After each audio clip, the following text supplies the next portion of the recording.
ધાનેરામાં થોડા જ વરસાદમાં પુલ પર પડ્યા ખાડા અને કચેરીઓમાં ભરાયા પાણી, લોકો અને વાહન ચાલકો હેરાન પરેશાન।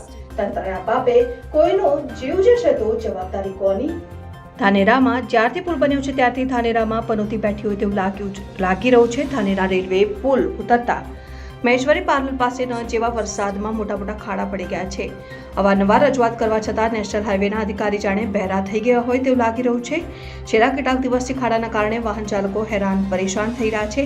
ધાનેરાના તમામ અધિકારીઓ આ ખાડામાંથી પોતાની ગાડીઓ નીકાળે છે, પરંતુ એમને આ ખાડાઓ કેમ દેખાતા નથી અને કેમ બરાબર રીતે રિપેરિંગ કામ કરાવતા નથી? આજે સવારથી જ પુલ પર વાહનોનું ટ્રાફિક જામ સર્જાયું હતું।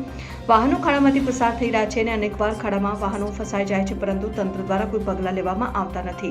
હવે એવું લાગી રહ્યું છે કે આ તંત્રના પાપે કોઈનો જીવ જશે ત્યારે કામ કરશે। નવાઈની વાત તો એ છે કે જે ધાનેરાનું રાજકારણીઓ પણ ખાડે ગયા હોય તેવું લાગી રહ્યું છે। નેશનલ હાઈવે દ્વારા તાત્કાલિક આ ખાડાઓ સારી રીતે સમારકામ કરાવે તે જરૂરી બન્યું છે, નહીતર હવે લોકો રસ્તા ઉપર ઉતરી આંદોલન કરે તો નવાય નહીં।